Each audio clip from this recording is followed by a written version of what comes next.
Muy buenos días, amigos. Francisco Antonio Méndez y el programa Economía y Mercado les saludan este lunes 9 de diciembre del 2024, 25 grados Celsius, aquí en la Julia, Distrito Nacional, y la temperatura bastante fresca aquí en el distrito y en el interior también. Qué bueno, ya tenemos casi el invierno encima, pero bien.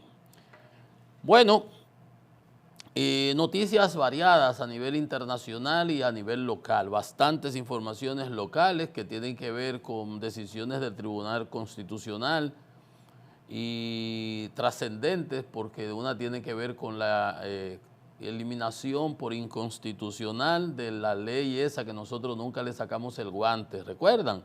El adefesio es el mamotreto de la ley 124 del DNI, de la Dirección Nacional de Inteligencia, la ley Mordaza, como nosotros la bautizamos desde un inicio, la ley Mordaza, una ley dictatorial de corte trujillista, y el gobierno insistió con ella y se juntó a los directores de diario. ¿Cómo les habrá quedado la cara, el ojo, como decía un anuncio? ¿Cómo te quedó el ojo, forastero? A esos directores que estuvieron plegándose en lugar de una posición firme en contra de esa imposición. Bueno, ahorita la conoceremos, la decisión, igual que la reacción de nuestro amigo Antoliano Peralta, el jurídico. Increíble.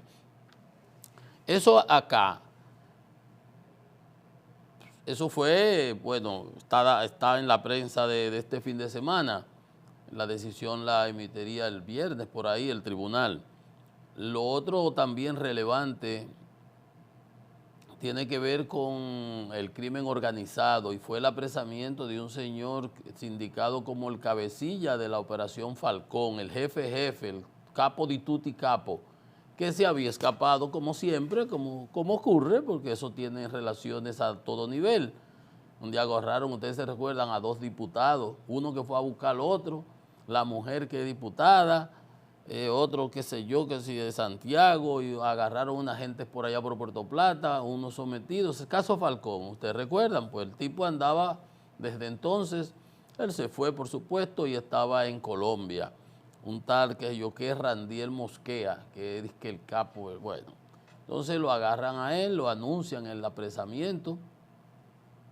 Y también, el viernes uno no sabía qué era lo que estaba pasando, por aquí, por esta zona, unos helicópteros sobrevolando y sobrevuelan y sobrevuelan, y qué es lo que está sucediendo, por Dios, unos tapones en la goma, bueno, y era que habían agarrado un cargamento ciertamente récord de estupefacientes en el puerto multimodal Caucedo, de un buque que venía, creo que de Guatemala, y ellos estaban haciendo un trasiego para otro barco que iba hacia Bélgica, al puerto de Amberes. Y ahí, bueno, agarraron casi 10 toneladas de cocaína, 9.5 y pico toneladas de cocaína, algo extraordinario. Eso cotizado en mercado local bajo, digamos que 250 millones de dólares, y en la reventa en mercado europeo unos 400 millones de dólares. Esas son informaciones que surgieron en el fin de semana. Nosotros ahí no tenemos nada que opinar ni que decir, solamente compartirlas con ustedes. Ese señor estaba por allá, se había escapado y estaba haciendo su vida en Colombia. Las autoridades colombianas estaban solicitando en extradición para los Estados Unidos. En cualquier momento lo mandan, como hicieron con César Emilio Peralta, el abusador. Está en Puerto Rico, a este lo piden desde Nueva York, no sé, puede ser que lo dejen en Puerto Rico, Nueva York, no tengo información con respecto, pero bien, ese es el cabecilla del caso Falcón, que hay mucha gente presa aquí, pero el jefe, que era él, nunca lo lograron atrapar. Entonces, esas son las informaciones locales de índole, digamos, de justicia, la del Tribunal Constitucional y la del apresamiento de ese señor en Colombia, y que va a tener muchas implicaciones y ramificaciones, como el caso del señor Miguel Gutiérrez, el del diputado de Santiago, que lo agarraron preso y que ha cantado y que bueno, todas las cosas que ustedes podrán imaginarse que están esos norteamericanos amasando ahí de gente aquí, informaciones que dan sus aliados, sus socios, a quien ellos sobornaban, todas esas cosas. El que no tiene hecha no tiene sospecha, pero el que tiene hecha, el que sabe lo que hizo, debe poner su barba en remojo. Pero nada, a usted le gusta lo fácil, quiere la vida cómoda y cuarto sin ganárselo honradamente, pues ahí las consecuencias las deberá de pagar en algún momento. El que tenga velas en ese entierro, que vaya preocupándose, que no es el caso ni de ustedes que están viendo este programa ni de nosotros, pero todo tiene sus consecuencias. Eso es local, el presidente anda por Doha, está reunido allá en las reuniones con las autoridades de Qatar.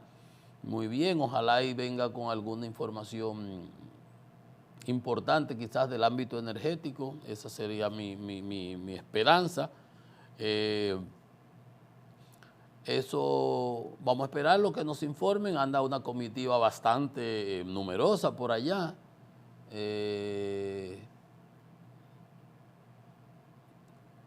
El presidente ya no sale de manera... Ustedes se recuerdan una vez que el presidente iba... Pero es que cuando estamos en campaña hay que vender imagen. Que el presidente iba con su maletica, entrando al avión y saliendo del hotel y cosas, y cómo era... Ya esos cuentos se quedaron y además era innecesario, nada de eso. Pero sí, así es la creación de imágenes. Vamos a esperar que nos informen de ese viaje, a ver los resultados. No hay nada así informativo hasta ahora.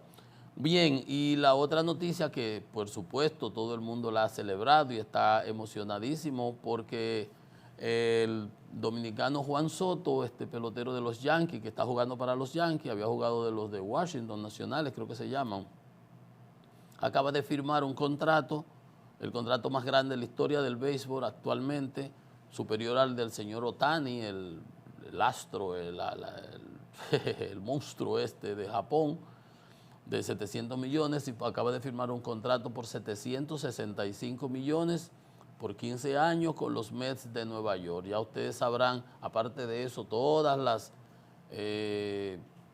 las otras vertientes económicas que se derivarán de ahí. Se va de los Yankees a los Mets, la ciudad que nunca duerme, se queda con Juan Soto, ese monstruo dominicano de las grandes ligas del béisbol norteamericano. Muchas felicidades a Soto, un muchacho bastante bien formado, criado por sus padres, con control, para que ustedes vean la diferencia, ahí está. Bueno, a nivel de nuestras primeras planas, dice el listín, la cárcel de Rafael y Mujeres cae en deterioro total, con cantidad de filtraciones. La que vimos ahora ahí en La Vega no tiene ni cámara de seguridad ni nada, y eso es como si fuera una cosa del siglo XVII. Se reencuentra con hija que dejó hace 5 años. Fallo del DNI. Gobierno respeta la decisión del tribunal. Por supuesto. Abinader, el mundo está ante panorama desafiante. Eso lo dijo por allá. Abinader destaca aportes a República Dominicana de la cooperación global.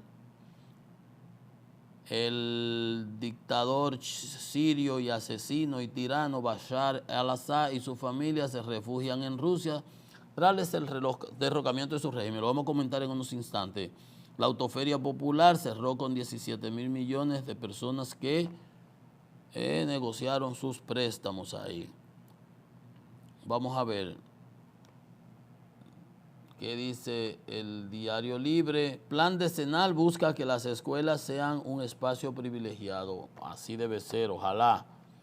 ¿Es posible lograr el hambre cero en República Dominicana? Es una pregunta que plantean.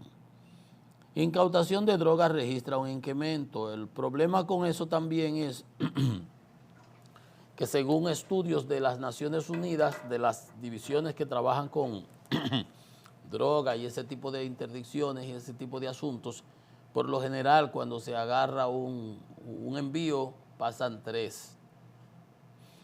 Y eso es lo desafortunado, pero definitivamente que hay que darle un espaldarazo al trabajo que están haciendo las autoridades. No sabemos si tenga una cosa que ver con la otra, lo del apresamiento allá, o tiene que ver, pero bueno, eso no son harinas de nosotros, de nuestros costal. Lo importante es que ahí están, apresaron ese cargamento gigantesco de estupefacientes y es un récord realmente. Bien, entonces les decía, veíamos en primera plana que el dictador sirio Bashar al-Assad, el hijo, él heredó a su padre, el hermano mayor había muerto en un accidente, él era médico, oftalmólogo, vivía en Londres y ante esa situación pues fue a prepararse para ocupar el poder de su padre que salió, que duró, ellos tienen como 50 años en ese país del Medio Oriente, Siria, y entonces ahí se dieron las situaciones entre Siria e Irak con los ISIS, los de Al Qaeda y todo ese tipo de gente, todos esos grupos yihadistas, terroristas. Entonces, a ese grupo, al gobierno de Siria, lo ha apoyado permanentemente su aliado fundamental, que es Rusia. De hecho, cuando la guerra civil, en el 14, por ahí, Rusia fue que bombardeó las ciudades Alepo y las desbarataba y con los efectivos, tiene bases militares. Hay quienes alegan, bueno, Rusia le concedió asilo por motivos humanitarios, igual que no le pase como le pasó aquí ellos después salen, cuando son problemas, después los eliminan y salen de ellos, como le pasó aquí con Trujillo, a Batista. Dice que fuentes indicaron que derrocaron los rebeldes apoyados por Turquía básicamente y otros que se han transformado supuestamente de Al Qaeda, de yihadistas, garantizaron la seguridad de las bases militares y las instituciones diplomáticas rusas en territorio de Siria y el tipo salió, se lo llevaron para allá, para Rusia, ya lo está en Moscú y como un invitado. Dice que Rusia siempre estuvo a favor de una solución política para la crisis de Siria. La solución política para la crisis de Siria era bomba y bomba y bomba. Lo que pasa es que cuando la guerra civil, aparte de Rusia, estaba Irán y los praxis de Irán, Hezbollah fundamentalmente, y cuando la guerra civil, los Hezbollah se prestaron y armados por Irán y por Rusia, ponían los efectivos y le hicieron el gran trabajo para eliminar a los opositores a Bashar al-Assad. Entonces, ¿qué sucede? Después de que Irán atacara con los misiles a Israel, y Israel le diera en la mamacita que le destruyó todos los sistemas antiaéreos y un sitio de fabricación de misiles y bueno, no ha podido responder, por algo no ha respondido, ellos que son tan bocaduras. Pero además lo que le está haciendo Israel, lo que hizo con los Hamas en Gaza y con Hezbollah aquí en el Líbano, que Santos se decía que tienen 150.000 cohetes, que se iban a saturar el cielo israelí, los israelíes después que terminaron con Hamas, básicamente fueron y agarraron todo el sur del Líbano y en el Beirut, etcétera, etcétera, y le han diezmado prácticamente las fuerzas de Hezbollah. ¿Se acuerdan aquello de los celulares? Ahí se eliminaron más de 3.000 efectivos, de una manera u otra quedaron inhabilitados y vinieron después los ataques, después el equipo, como le tenían intervenido, interceptado todos, la información, la inteligencia, fueron diezmándolo uno por uno. Entonces no tenía ahora Bashar al-Assad ni la fuerza de Irán para apoyarlo, que está en problema, ni los Hezbollah para que fueran a pelear por él. Irán es una derrota para Rusia, aunque diga que negoció para que le permitan las bases, es una derrota para Rusia, una derrota para Irán. Lo que no se sabe es que si eso es una ganancia para quién, para nadie. Estados Unidos dice que es un acto de justicia, la verdad que a Bashar al-Assad le decían el carnicero. Fue a sangre y fuego, muerte, asesinatos, armas químicas. De hecho, ayer Estados Unidos le bombardeó 75 objetivos del Estado Islámico que están todavía entre la frontera de Irak y Siria. Usó de todo tipo de aviones, los B-52, los A-10, los F-15, para acabar con eso. Entonces, lo que decía es, sabemos que es una pérdida para Rusia e Irán, porque Bashar era un aliado incondicional de ellos, y los rebeldes ahora apoyados por los turcos, están los kurdos también, plantean una situación de que uno realmente no sabe a qué atenerse ahí, porque los que acaban de ganar, los yihadistas esos, provienen del grupo terrorista de Al-Qaeda. No es que estos son unos santicos, ni son la Madre Teresa de Calcuta, para nada, en lo absoluto. Al menos Bashar al-Assad era un gobierno tiránico, despótico y todo, pero era como que laico, o sea, en Siria hay cristianos, hay de otras denominaciones y conviven y han convivido toda la vida. Estos de Al-Qaeda y estos yihadistas lo que aplican es, quieren aplicar la Sharia, que es la ley islámica, y ahí tiene que ser todo el mundo de ellos o te eliminan. O sea que yo digo, sabemos que es una pérdida para Irán y para Rusia, pero igual que con los talibanes, ahí no se sabe ganancia para quién es. Porque tú me dices que es un juego suma cero, si este pierde, este gana. Pero aquí no se sabe quién gana. Aquí son unos malos sustituidos por otros que no se sabe si sean peores. A lo mejor hasta peores son. Sabrá Dios. Ven, eso es lo que hay con el Medio Oriente. En la guerra allá en Ucrania, gracias, Estados Unidos acaba de aprobar un paquete de casi 998 millones, casi 1.000 millones de armamentos de los 6.000 pendientes, para que, pues, antes que llegue Trump, quien estuvo, por cierto, reunido con Macron y con Zelensky en París, en la inauguración de Notre Dame, de la catedral, que se había quemado, ustedes recuerdan, la bella catedral. Entonces Estados Unidos anunció un paquete militar de ayuda, 998 millones, Lloyd Austin, el secretario de Defensa, municiones para los HIMARS, para la artillería, sistema aéreo no tripulado, o sea, drones, equipos de mantenimiento y reparación de los equipos de artillería y vehículos blindados.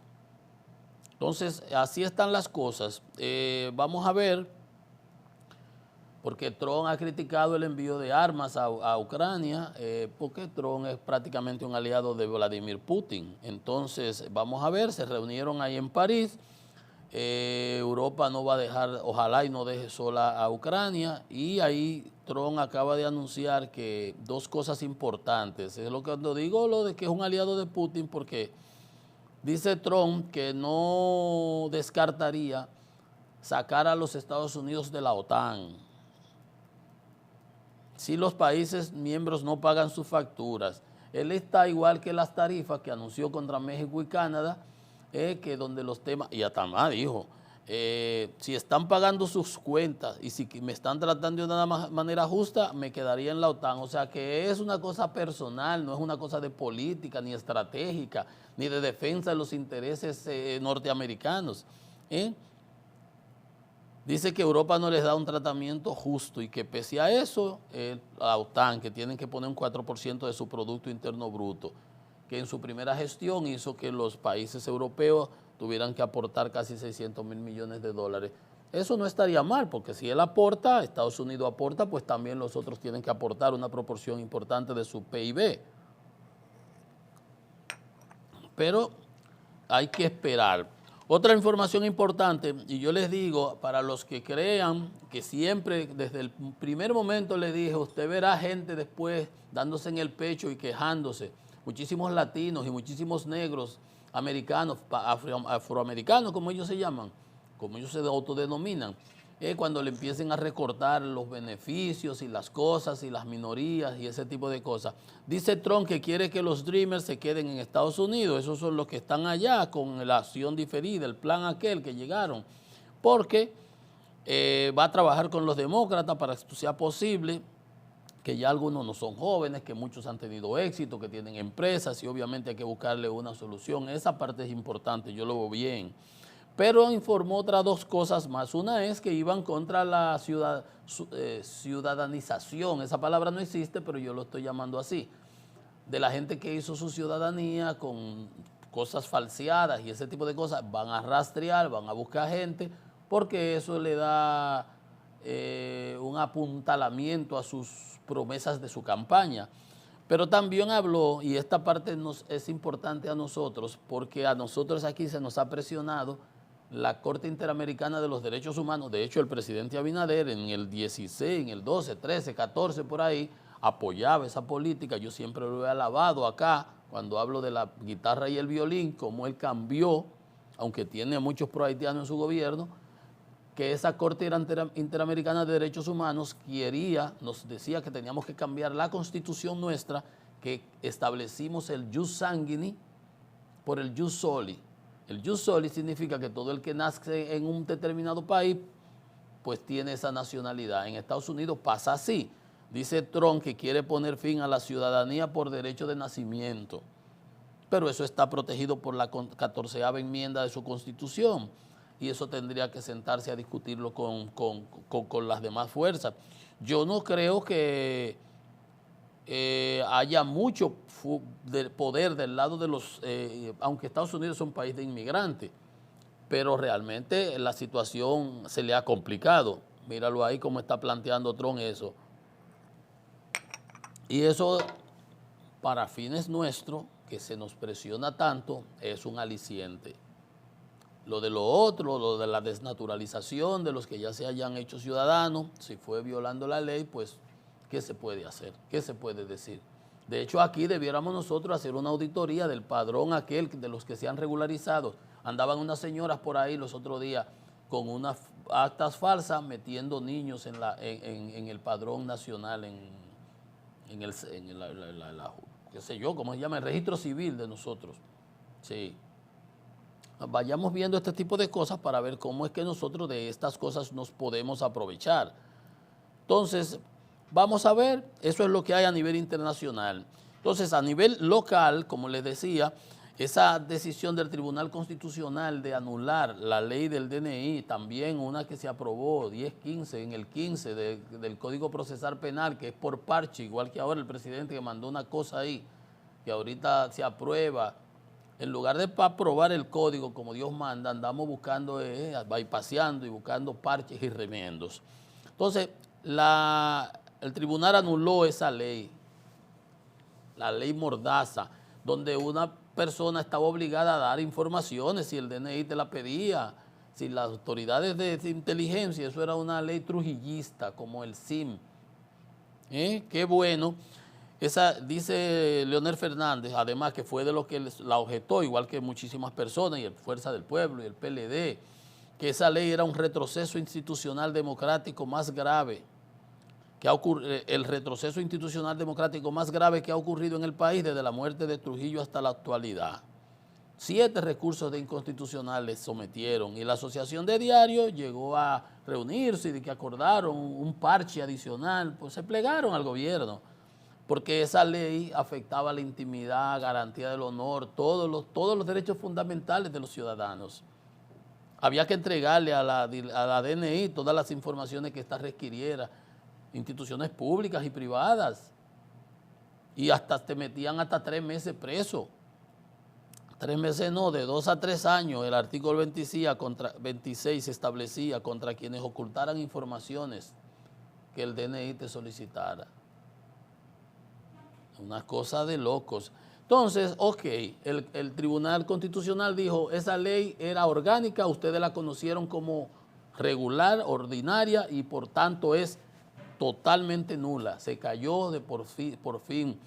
Sin embargo, el jurídico dice que la ley fue objetada en la forma, no en el fondo, que no tocó los aspectos que todo el mundo habla. Lo que menos nosotros, la gente que objetó eso, era lo de forma. Eso lo hicieron los diputados borrachos el 29 de diciembre del año 23.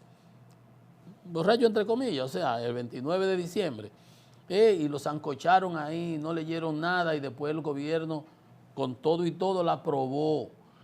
Esa sentencia del Tribunal Constitucional a quien le pone el sombrero es al Congreso. Pero a quien debiera ponérselo es al Ejecutivo que mandó su adefesio, su mamotreto, que no se conocieron el tema de fondo, como ciertamente dice don Antoliano. Sí, es verdad, pero no había por qué conocerlo, porque si se mató, no había por qué volverla a matar. Ya estaba muertecita. Un muerto ahí, el legista dice, está muerto, ¿para qué usted lo tiene que volver a matar? No. Entonces, dice que el tribunal fundamentó su decisión en un error procedimental, ciertamente. No se hicieron los trámites legislativos, no se conoció como una ley orgánica, aunque se aprobó con mayoría superior a lo que se necesitaba para una ley orgánica, para que ustedes vean que con todo y el poder, con todo y tenerlo todo, las chapucerías que se hacen desde el gobierno son una cosa extraordinaria. Debió haberse retirado, debió haberse sentado, debió haberse anulado totalmente. Entonces, a pesar de que tiene razón, dice Antoliano, que no le entró a los derechos fundamentales ni opinó sobre ellos, es que no había por qué. ¿Para qué? Si como quiera está anulada, no existe. Es cero. 0 por 0 da 0. No había por qué entrar a responder nada de los criterios que se alegaban, cantidades disparatadas ahí. Disparatadas no. ¿Y qué va a hacer la DNI? ¿Va a devolver todos los espionajes que hizo en ese transcurso? Recuérdese que en ese interregno fue que surgió la denuncia del presidente Fernández de las cámaras y los semáforos que explotó con el lío de Intran y Jochi Gómez y Hugo Vera, ¿te recuerdan? Y el DNI que quería los semáforos y las cámaras y la cosa para OVEA1 y el Pegasus, todas esas cosas. ¿Qué va a hacer ahora el DNI? ¿Va a devolver lo que espió? Para que ustedes vean. Entonces, bueno, todas esas cosas sucedieron y yo lo que diría es, ¿para qué don Antoliano ahora viene a decir que no, porque no entraron al fondo? Gracias a Dios que no entraron al fondo, señor consultor jurídico, porque si entran al fondo, la pela hubiera sido peor. La pela, ¿no? En sentido figurado. Porque ustedes fue que hicieron mal, igual que aquella ley de trata, ¿se recuerdan? Que tuvieron que retirarla, guardarla, triturarla por ahí. Y el canciller y Antoliano, no, sabemos que nos equivocamos, pero que la gente no está entendiendo. No, aquí sabemos todos leer. Aquí sabemos leer hasta más que muchos abogados. E interpretar adecuada y correctamente las cosas. O sea, el don Antoliano lo que quiere es como guardar ahora, guardar la cara. No, el tribunal no nos está cuestionando el fondo, no le está cuestionando el fondo porque encontró un bajadero para triturarla. Si no hubiera encontrado el bajadero de que el Congreso metió la pata conociéndola como ordinaria, siendo una ley especial, ¿verdad?, un código, hubiera entrado en el desglose de todas las violaciones a los derechos fundamentales porque los afectaba, la intimidad, el derecho, eso de que la gente estaba obligada a entregar informaciones. ¿A quién se le ocurre? ¿Qué era lo que se buscaba con eso? Las elecciones pasaron, ya por eso será. Bueno, quién sabe. Si fue para darle un uso político también a eso. Pero eso habla muy mal de todo este tipo de cosas. Entonces, esas son cosas innecesarias. El gobierno se hubiera ahorrado eso, retirando ese mamotreto, oyendo el reclamo de la población. Es que ahí no salió nadie, ni siquiera las bocinas bien pagadas y lubricadas salieron a defender eso, porque era como una especie de chacumbel, era cuchillo para tu garganta, porque hoy por ti, mañana por mí. La Asociación de Diario salió, la Sociedad Interamericana de Prensa, Juanje, todo el mundo salió, pero el gobierno no, ya, y la aprobó el 13. Se aprobó el 29 de diciembre en el Congreso, la segunda, ¿verdad?, los diputados, ya lo había aprobado el Senado, y el 13 de enero la promulgó el Ejecutivo. Que el Ejecutivo corrige, recapacita cuando están los problemas, que yo para atrás. ¿Por qué la probó esa? Con todas las quejas habidas y por haber que había. Bueno. Pero nada, en lugar de estar defendiendo ese adefesio, diciendo que no se entró en el fondo, sí, no hubo que entrar en el fondo, porque nada más con la forma se cayó y está muertecita total, anulada total. No hay ni que discutir, ni asociación de diarios, duraron un año aplicando la ley porque está aprobada desde el de enero. Y era para hacerle un remiendo, unos parches que acaban de someter una cosa ahí. Olvídense eso, sáquenla de ahí. El gobierno lo que tiene que retirarla y quemarla. Como al Judas Iscariote, que lo queman, le hacen un muñeco ahí y lo queman. Así es que debiera quemarse adefesio, trujillista, dictatorial y tiránico, con el que se le quería imponer a la sociedad. Y gracias a Dios que el tribunal, aunque le saca las castañas del fuego, le pega el FAO al Congreso, pero lo importante es que la anula total y absolutamente. Gracias a Dios. Vamos a ver ahora el DNI cómo arregla sus cartones de sus cosas que pudo haber hecho en base a esa ley. Vamos a ver. Bien, hagamos una pausa, señores. Esto es Economía y Mercado. Venimos en breve con más.